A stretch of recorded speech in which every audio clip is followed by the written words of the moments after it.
வணக்கம். கதிரவன் நியூஸின் மதிய நேர பிரதான செய்திகள். முதலில் தலைப்பு செய்திகள். வரிசெலுத்துனர் அடையாள இலக்கம் தொடர்பில் வெளியான விசேட தகவல். பேருந்து கட்டண அதிகரிப்பு தொடர்பில் வெளியான அறிவிப்பு.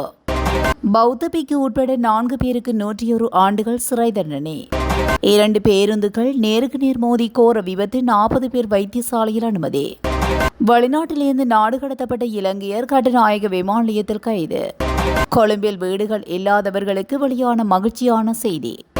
மீன்பிடிக்க சென்ற 2 மீது முதலை தாக்குதல், பரிதாபகரமாக ஒருவர் உயிரிழப்பு. யாழ் நெடுந்தீவு கடற்கரையில் சிக்கிய 6 மர்ம மூடைகள். நாட்டில் அதிகரிக்கும் மரணங்கள், தீவிரமாக நோய் நிலைமை தொடர்பான விரிவான செய்திகள். வரிசெலுத்துனர் அடையாள இலக்கமானது ஜூன் மாதம் 30ஆம் தேதிக்கு முன்னர் பெற்றுக்கொள்ளப்பட வேண்டும் என எவ்விதமான கால வரையறையும் இதுவரை நிர்ணயிக்கப்படவில்லை என்றும் யாழ்ப்பாணம் அரசாங்க அதிபர் மருதலிங்கம் பிரதீபன் தெரிவித்துள்ளார். வரிசெலுத்துனர் அடையாள இலக்கம் பெற்றுக்கொள்வதற்காக யாழ்ப்பாணம் காங்கேசன்துறை வீதியில் அமைந்துள்ள உள்நாட்டு இறைவரி திணைக்களத்தின் யாழ்ப்பாண பிராந்திய அலுவலகத்தில் அண்மைய நாட்களாக காலையில் பொதுமக்கள் நீண்ட வரிசையில் தினமும் நிற்கின்றனர். இது தொடர்பாக அரசாங்க அதிபர் மருதலிங்கம் பிரதீபன் நேற்றைய தினம் அலுவலகத்தின் பிராந்திய ஆணையாளருடன் தொலைபேசி மூலம் தொடர்பு கொண்டு கலந்துரையாடினார்.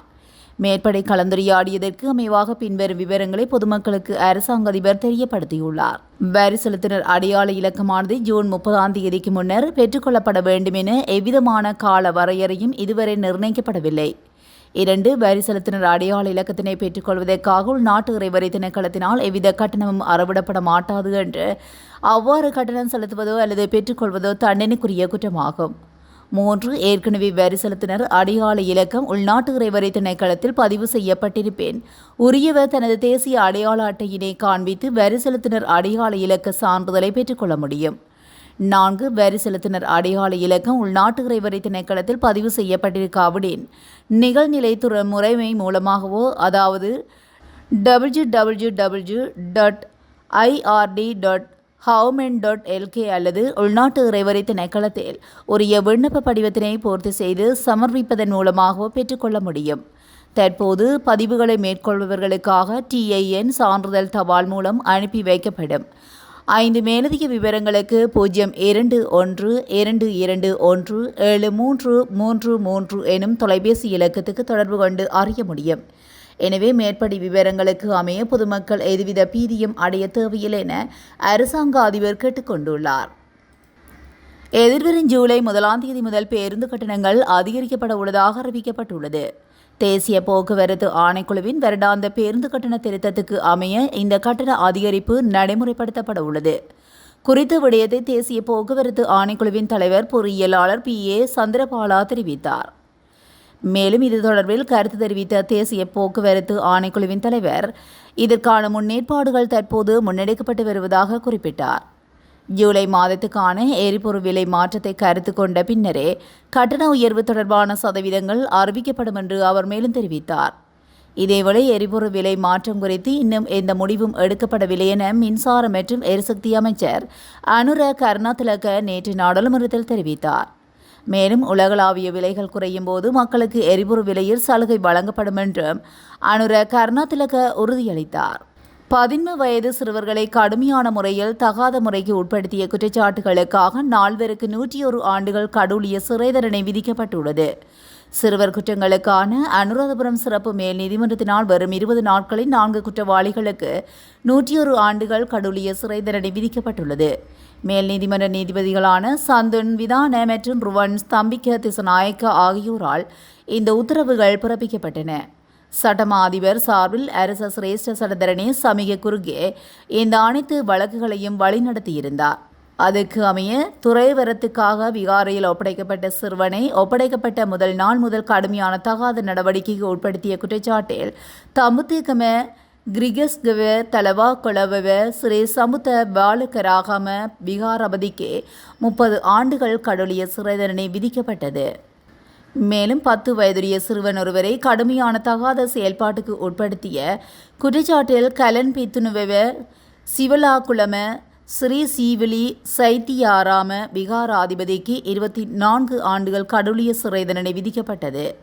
உறவு முறையில் தனது சகோதரியான 7 வயதுடைய சிறுமியை தவறான நடத்தைக்கு உட்படுத்திய குற்றச்சாட்டில் KS சுமுது சம்பத்குமார என்பவருக்கு 15 ஆண்டுகள் கடூழிய சிறை தண்டனை விதிக்கப்பட்டது.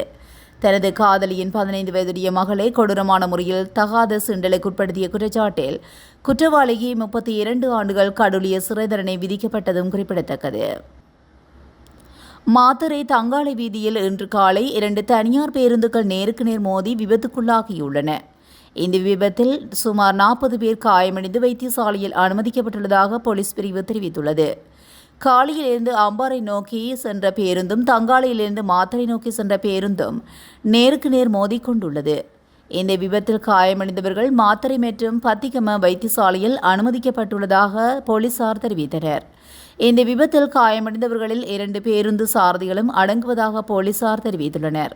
இந்த சம்பவம் தொடர்பாக ஸ்கந்தர போலீசார் மேலதிக விசாரணைகளை மேற்கொண்டு வருகின்றனர். மலேசியாவிலிருந்து நாடு கடத்தப்பட்ட இலங்கையர் கட்டுநாயக்க விமான நிலையத்தில் கைது செய்யப்பட்டுள்ளார். தடுப்பு காவலில் வைக்கப்பட்டுள்ள குற்றவியல் கும்பலின் உறுப்பினரான கெகல் பத்திர பத்மே என்பவரின் துப்பாக்கிதாரியாக செயல்பட்டதாக கூறப்படும் பொம்புவெல தேவகே சுரங்க சஞ்சீவ கருணாரத்ன என்ற மாட்டியா என்பவரே கைது செய்யப்பட்டுள்ளார். அவர் மலேசியாவில் தங்கியிருந்தபோது அந்நாட்டு பாதுகாப்பு பிரிவினரால் கைது செய்யப்பட்டுள்ளார்.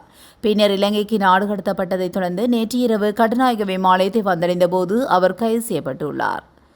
குறித்த சந்தேக நபர் குற்றப்புலனாய்வு திணைக்கள அதிகாரிகள் குழுவினால் கைது செய்யப்பட்டு வாக்குமூல பதிவு செய்யப்பட்டுள்ளனர். பின்னர் மேலதிக விசாரணைகளுக்காக கொழும்பு வடக்கு குற்றத்தடுப்பு பிரிவிடம் ஒப்படைக்கப்பட்டுள்ளதாக போலீசார் தெரிவித்துள்ளனர். கொழும்பு கொலன்னாவ பகுதியில் 624 வீடமைப்பு அலகுகளை கொண்ட 12 மாடி வீடமைப்பு வளாகத்தின் கட்டுமான பணிகள் நிறைவடைந்துள்ளதாக அறிவிக்கப்பட்டுள்ளது. இந்த அறிவிப்பை நகர அபிவிருத்தி அமைச்சு வெளியிட்டுள்ளதாக தெரிவிக்கப்பட்டுள்ளது. ஆசிய உள்கட்டமைப்பு முதலீட்டு வங்கியின் நிதி உதவியுடன் 5784 மில்லியன் ரூபாய் செலவில் இந்த வீடமைப்பு வளாகம் கட்டப்பட்டுள்ளது. இந்த திட்டத்தை மக்களிடம் கையளிப்பதற்காக அனைத்து ஏற்பாடுகளும் இறுதி செய்யப்பட்டதாக நகர அபிவிருத்தி அமைச்சு தெரிவித்துள்ளது. நகர அபிவிருத்தி பிரதி அமைச்சர் எரங்க குணசேகர குறித்த பகுதிக்கு விஜயம் செய்து பணிகளை பார்வையிட்டுள்ளார். அம்பலாங்குடை பத்துக்கிதர பகுதிக்குட்பட்ட மாது ஆற்றில் மீன்பிடித்துக் கொண்டிருந்த 2 பயணித்த படகை முதலையொன்று தாக்கியதில் படகு கவிழ்ந்து ஒருவர் நீரில் மூழ்கி உயிரிழந்துள்ளார். நேற்று காலை இடம்பெற்ற இந்த சம்பவத்தில் பத்துக்கிதர பகுதியை சேர்ந்த ஒருவர் தனது நண்பருடன் படகில் மாது ஆற்றுக்கு சென்று மீன்பிடித்துக் கொண்டிருந்த போது திடீரென தோன்றிய முதலை படகை தாக்கியதாக போலீசார் தெரிவித்தனர். இந்த தாக்குதலால் படகு தலைகீழாக கவிழ்ந்ததை அடுத்து 2 நீரில் விழுந்துள்ளனர். இதில் ஒருவர் நீரில் மூழ்கி உயிரிழந்துள்ளார். உயிரிழந்தவர் வத்துக்கெதிர பகுதியை சேர்ந்த 32 வயதுடையவர் என ஆரம்பகட்ட விசாரணையில் தெரியவந்துள்ளது. சம்பவம் தொடர்பில் அம்பலாங்குடை போலீசார் மேலதிக விசாரணைகளை முன்னெடுத்து வருகின்றனர். யாழ்ப்பாண நெடுந்தீவு வெள்ளைக்கடற்கரை பகுதியில் இலங்கை கடற்படையினர் முன்னெடுத்த விசேட கடலோர பகுதி பாதுகாப்பு நடவடிக்கையின் போது சட்டவிரோதமான முறையில் நாட்டுக்குள் கடத்த முயன்றதாக சந்தேகிக்கப்படும் பெருமளவிலான வெளிநாட்டுப் பொருட்கள் கைப்பற்றப்பட்டுள்ளன.